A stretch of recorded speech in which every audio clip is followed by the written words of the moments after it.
All right, so we obviously know everybody who's here. Wave 1 is the big deal. There is a monthly report. I'm going to read through the monthly report, and then we're going to jump right into Wave 1 testing. So right off the gate, we got, this was the March monthly report, I guess. Yeah. So we got AI features, continuing to fix bugs. One particular bug threatened to become our new standing on chairs issue, a bug that a lot of individual causes, so it can keep cropping up in different situations. So like with that issue, we adopted a belt and braces approach that should eliminate it, even if new causes crop up in the future. I don't believe you, and I don't have faith in you. Simply because I don't think they fixed the AI standing on chairs yet, have they? Yet they've said they fixed it 300 times. But we'll see. AI tech. Okay. Planetary navigation was completed, with the teams now able to generate navigation mesh over entire planets. To achieve this, the devs used the same concept the physics and planetary tech teams used for representing the planet terrain patches, compared to the previous implementation, where planet navigation tiles were okay, I mean, now we're getting technical. In the end, it sounds like potentially AI are going to be able to quantum travel from one location on a planet to another, or fly across a planet much more simply, and maybe not land in the same location on top of their husk over and over again. Could be a thing. Also, driving will be a thing as well. For Boyd's team, continue to implement new rules and finalize synchronization. We'll see those Boyds today. I'm sure that'll be on the list of the things that we check out. AI tech iterated on the new ship behaviors, which, again, we should probably... I think that should be on the list of things you should see, because it is quite intense. Elsewhere, improvements were made to the navigation links. Navigation anchors. I'm not sure what this is. Oh, I think I know what this is. Maybe like AI is at a hab on Microtech and walks into a train and goes to the commons, perhaps. Something like that. Then animation has been working on the space cow, medium-sized bird, and predator wolf-like creature. Why are we pretending that we don't know what these are? But okay, these are public. I don't know the name of the space cow. I actually don't know if the space cow's in, I was going to say Evo, is in 323 at the moment or not. So if it is, we'll try to find it. In March, the character art team completed a range of branded racing flight suits and continued working on outfits for the Headhunters gang. So this team has been... I feel like this team is like almost slowed down, or is not telling us things, or is way more focused on Squadron 42 at the moment. Like, I feel like in previous times, like there was much more going on here. Space Scout's called the Ulkin. Okay, cool. And I'm assuming it's in the place where the birds are, but yeah, we'll see. Ship art. March saw progress on the RSI Zeus. Graybox was completed, and the ship is currently in the beauty and polish stage. Oh, wow. Okay, so 323.1? You're totally lying. Okay, you just made it up. Cool. The one person I thought I could trust in chat, I trusted. I shouldn't have. The Legionnaires white box. Okay. Legionnaires getting made. Do you think we're going to be... How is the Legionnaire going to work? The Legionnaire is only going to work on the Hammerhead, 890 jump. I'm trying to think of another ship that has a docking collar appropriately. Not the Connie. Hull C. Yep. So the docking collars have to have that shape, right? So out of the 200 ships, this thing will only work on a handful at launch, is my guess. And then you remember the meme of we're going to release ships with their gameplay? Hacking is not going to be a thing. No chance. But we'll see. The teams on the resource network began with 10 ships nearing completion, some of which received an updated list of ships and items. Okay. We did check that out on my YouTube channel. A little bit of resource network in the Arena Commander experimental mode. It's got a ways to go, but I thought it was super fun, but damn. If you're a solo pilot, don't get into combat, bro. Run. If you're solo, run. Update work on legacy ships continue too, with updates to the dash, cockpit, and some exterior housing. Why are they not saying this? How old is this? Do you think that this is the Redeemer? Or not the Redeemer, the Retaliator? Or is this something else? Curious. Community is doing things. I don't think they're really sharing anything new there, like at CitizenCon or anything like that. I mean, yeah, they're saying SitCon prep is a thing. They updated the Arena Commander schedule, so we'll take a look at that as well. I think racing comes in soon. It says RSI. Wait, did it? No, it doesn't. An update work on a legacy ship continues. Oh, dude, this is probably the Zeus. Like, if we like open image in a new tab, it might have a name. No. Art ships WebP. Yeah, so they didn't name it.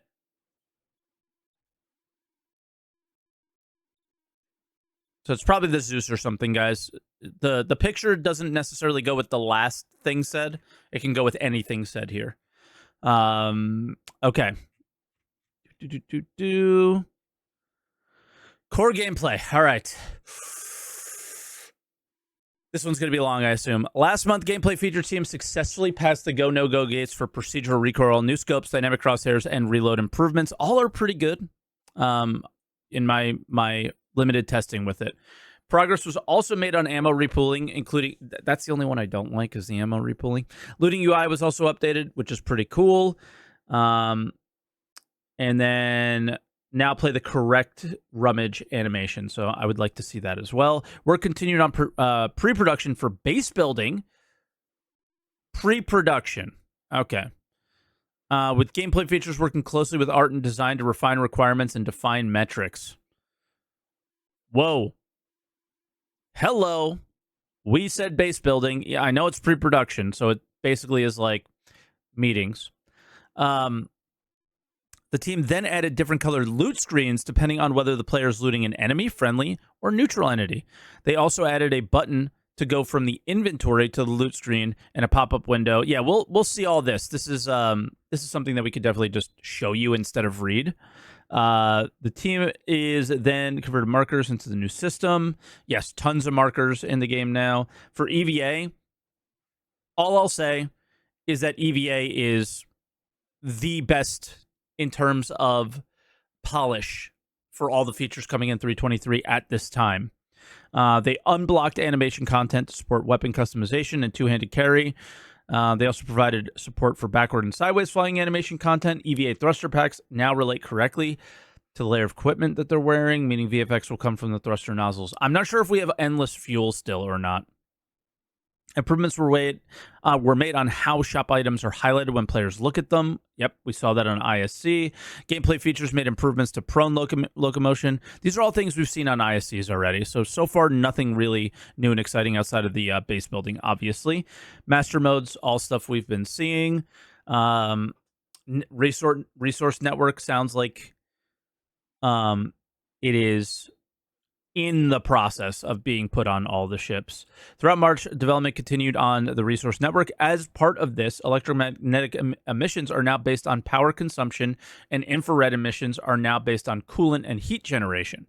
Very cool. So now you can thoughtfully be stealthy. Team also improved various debug tools. Okay.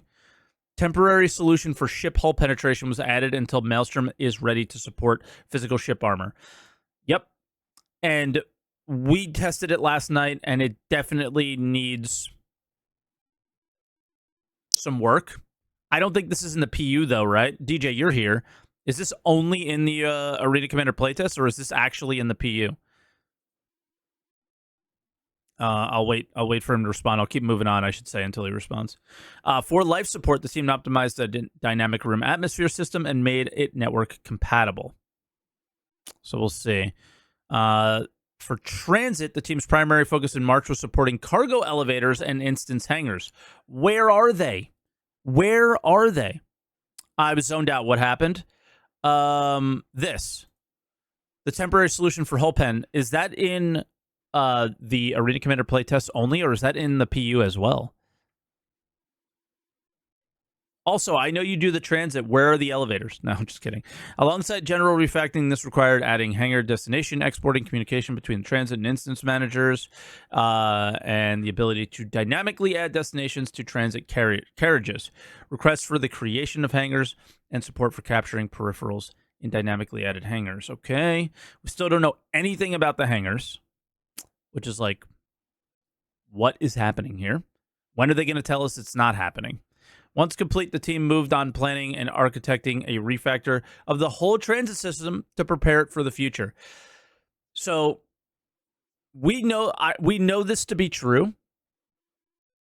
I'm not sure I'd wager AC engineering only. Okay, cool.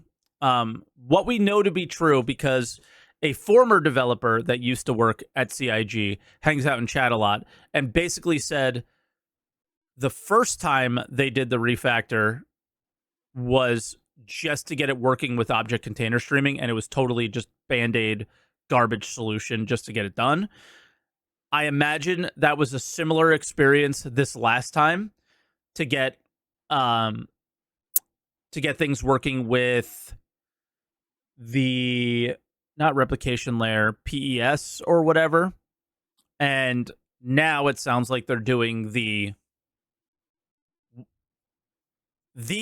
transit system that will be in the game, most likely. So, and that's a DJ and like Arena Commander team that moved over to the PU thing. For radar and scanning, the team updated the radar zone queries to use the new zone query. Okay, hello, English. I don't know what any of that means, or it means nothing to me, I guess I should say. Maybe this does. Additionally, work began on signature categories, which allow the team to apply different signature detections based on emitters. This can be used to independently detect components on a ship with higher emissions. For example, thrusters compared to offline shield generators. That's kind of cool. Support was also provided for the item port editor tool with a refactor of default item loadouts, including defining them directly in the item port parameters. All right, we're getting technical here. Restoration of several core analytics. All right. And then Arena Commander. Closing out Alpha 323. They continued to improve on the multi-crew experience by adding access selection. Now, rather than either having a multi-crew enabled or disabled, players can choose to enable the feature for friends and or squad members. Oh, that's kind of cool. We could have used that yesterday. Engineering refactored the team balancing system. We did see that yesterday. Any mode we went into was completely balanced. So that's in now. This one isn't, as far as I can see. The team also improved loadout definitions. So this is all Arena Commander stuff. For design, the team focused on supporting engineering experimental modes. A new system for Gun Rush, allowing them to have multiple weapon lists that can be toggled on and off throughout a patch cycle. This provides more variety and the ability to test new weapon sets. Dude, what I hope really happens here is it's not toggled on and off. It's just random what weapon set you get. So every time you play, you don't know what you're going to get. And this is not my idea. And I'll leave it at that without saying too much.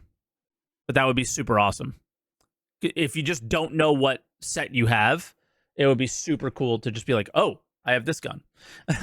March saw progress on reputation-based hostility, with teams fixing several issues with the new reputation system. Changes were also made to the trespass behavior. Now, all factions will defend a trespass zone if it's owned by them, and factions with the appropriate settings will also be able to defend allied trespass zones. Cool. Moby-Glass, we saw tons of that. Journal compatible. The journal looks out of date, though, so okay. Legacy Comlink and Flash apps. For missions, gameplay features provide a new data structure to mission design so they could start setting up hauling missions. The overall framework for the offline version of the mission servers progressed. Okay, yeah, so did they make hauling missions yet? We think so. Improved debug tools were added to the cargo hauling missions too. Yeah, so like they exist, but this is the one where it's like, what is happening? What's happening with hangars? What's happening with elevators? Nobody's saying anything. And it's freaking me out because it's really the only thing I super duper care about in 323. 323 is awesome, but the thing that I wanted to spend the entire patch doing was this: was use the hangars, use the cargo hauling stuff. March saw progress on hangars, including the instance interior manager, which we saw earlier. Now players calling an elevator or retrieving a ship in supported locations will create an instance hangar that the transit, air traffic control, and law systems correctly respond to. Improvements were also made to the freight elevator kiosk. Okay, can we see them? Can we see them? Most of the things here we've seen. Other things we haven't. Whoa, okay, we have a big economy section here. Big economy section. Last month, the economy team continued rebalancing commodities, making sure they have a scalable algorithm that will work with other systems like crafting. As far as I know, this is not in 323 yet. Mission rewards are being rebalanced according to the difficulty and time required. As part of this, the team are working to better understand how much effort and time is required to perform a specific activity in-game. In-game pricing is currently underway for new harvestables and Hangar Flare 2. In-game pricing for Hangar Flare. Interesting. Economy are currently involved in the design of reputation and org progression and are starting to balance the time and cost of auto-loading freight elevators. All right. Finally, a comprehensive list of all the intended resource sources, transformers, and sinks were created to help ensure the economy is stable for the long haul. I hope they do stuff. Yes, I've been implementing econ stuff with the suspenders, guys, says Elliot. That's awesome. All right, obviously, there is a lot of stuff here. I always skip the graphic stuff. Vulkan is not turned on, as far as I'm aware, just yet. At least not properly turned on. But it's something that we will almost definitely see in 323. In-game branding. Invictus launch week. Here we go. Branding work for cargo containers. Okay, there's that as well. Last month, item banks, which I'm not sure work yet, are there. Explosive containers will rework to now replace static meshes in levels, so they will now explode if players shoot them. Cool. Fire extinguishers and recharge cabinets progress through Greybox. And they're being finalized for the preparation for the cargo hangar update. Okay. And then lighting. Something has changed with lighting. It's a lot better now in the game. You'll notice it. Locations. I imagine it's distribution centers. Because they're huge. Mission design. Overdrive event. We're going to see that ISC today. In response to him, we're trialing a change that will allow a singular version of a mission to be able to be accepted by 4 players who will play together as contractors. This is an effort to free up missions and locations and create a similar effect to the Overdrive initiative, where people who usually play solo are part of a team, potentially building friendships and enhancing the MMO feeling. Cool. I would like it to be more than 4 because parties, but sure. Work progressed on the upcoming cargo hauling missions, with players being tasked with hauling tracked goods from one location to another as requested by a shipping company. With a consistent payout of roughly 20% of the cargo's value, a hauler's income will be more stable than that of a commodity trader who buys low and sells high as the market fluctuates. Still, once a cargo hauler gets comfortable with the profession, they might try their luck on commodity trading. Interesting.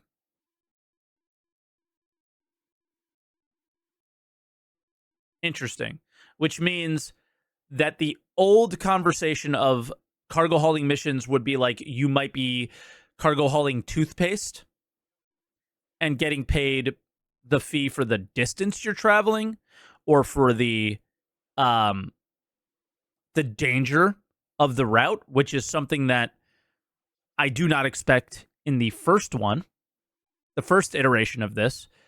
But if cargo hauling missions are just roughly 20% every time, then you're going to take the missions that pay the most always, and you're just going to ignore the ones that don't, right? 20% is too high. Okay. Says you. But honestly, if you say you expect it, it's likely I'm going to do the opposite just to be a dick to you. Yeah, you can't do the opposite because it doesn't make sense to do the opposite. It doesn't make sense to leave it this way. I know you're trolling, but the the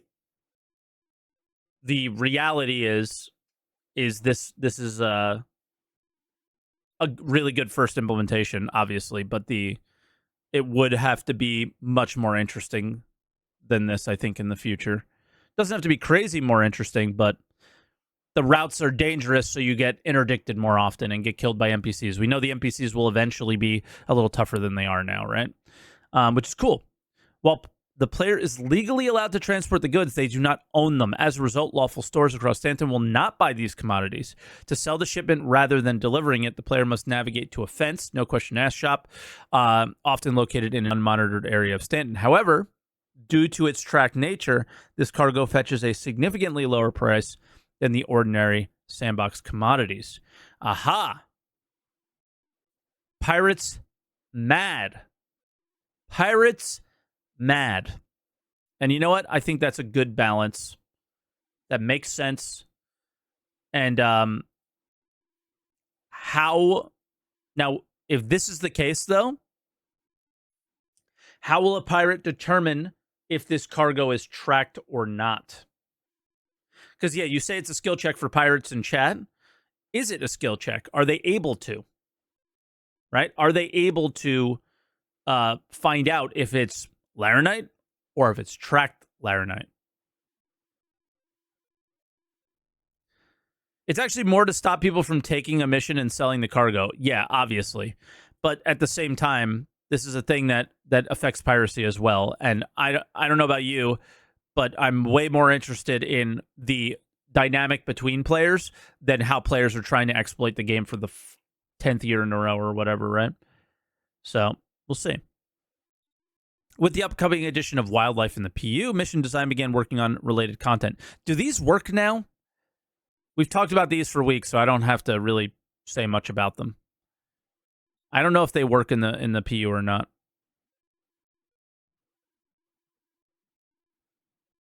Any questions on the cargo hauling? I mean, how much can you answer? Like, are you willing to go into it a bit, Elliot?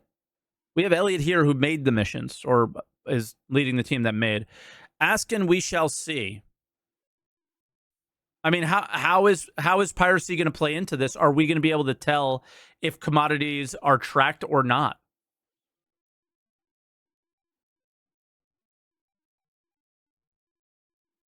Like, I'm just thinking about pirates here. Pirates hit a commodity trader or pirates hit a hauler. Are they going to be able to tell that it's a commodity that is tracked or a commodity that is not? So they know it's not worth their time. Yes, you will. The tractor beam will tell you if cargo is contracted goods. Holy shit, that's cool. So, but will a scan tell you? More importantly, will a scan tell you? I'm just looking out for the pirates here in this case because this is a shift in the direction of the hauler, which is probably a good thing. It's been very much in the favor of the pirates. Elliot says no. So a scan will not tell you if it's tracked or not. I think it should. I think it should just to go like just to explain the interactions between pirates and players.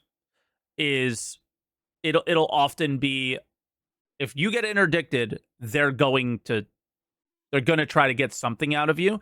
So to know what you're dealing with as a pirate, maybe there's a skill check there or something that they can. I mean, I guess you have to stop them then. We agree we didn't have enough time to implement the scan. Perfect. Wow.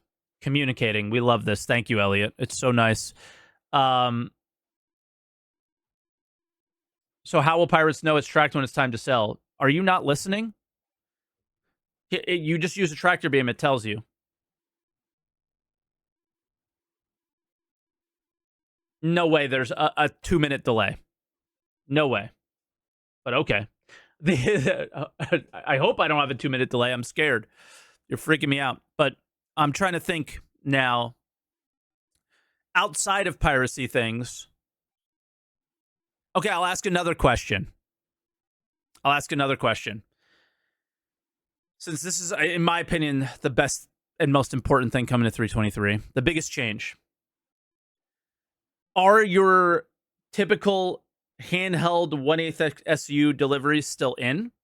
Or is the entire system being overhauled? Are we starting small, getting big? What does the reputation track look like in its most basic form without giving too much away?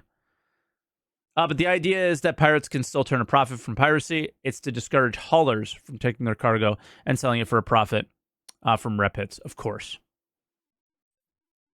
You have a 1.5 minute delay? Maybe you guys are on mobile? Weird.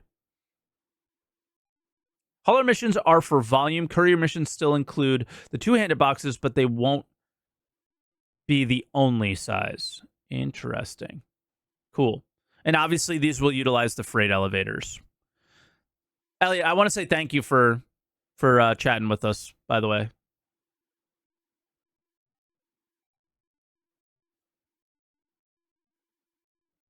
You live on the other side of the earth from me. Yeah, but it's a Twitch thing. Lockers, I'm trying to phase out where I can. Cool. Because they're so annoying to deliver to. I would agree. I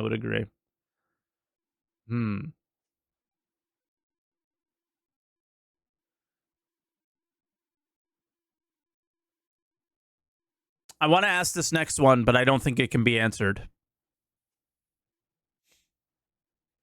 At the exterior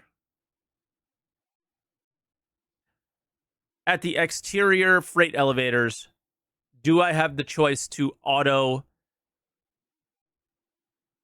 load and unload my mission goods?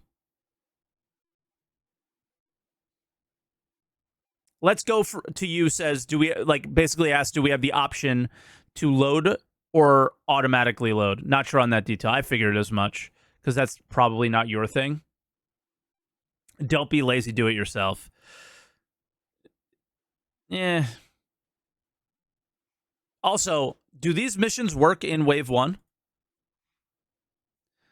And then following recent hires, some older mission modules were refactored, such as the Destroy Illegal Satellites mission. Received a small facelift. And then further testing on Blockade Runner, and we'll see.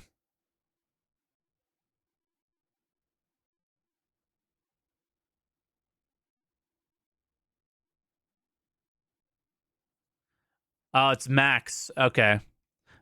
Makes sense. And then narrative. I'm always looking every month. Every month, narrative says the same thing. The team continued to iterate on future narrative initiatives designed to bring more character and stories to the universe, and then nothing ever happens. I look at this and I got excited for months. Now I'm starting to get annoyed.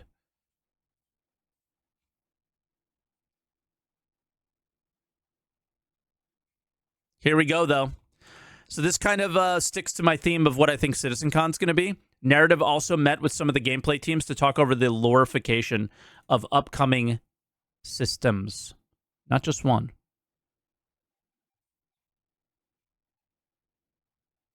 Online technology.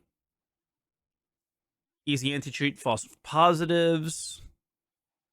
Social services backend. And finished off long-term persistent work for the character customizer. Okay, I thought there was more to there. This is the temporal mode, which I wouldn't be using right now if I was you guys. Tech design. Hangars are supported. Item banks. Bunch of things that don't work.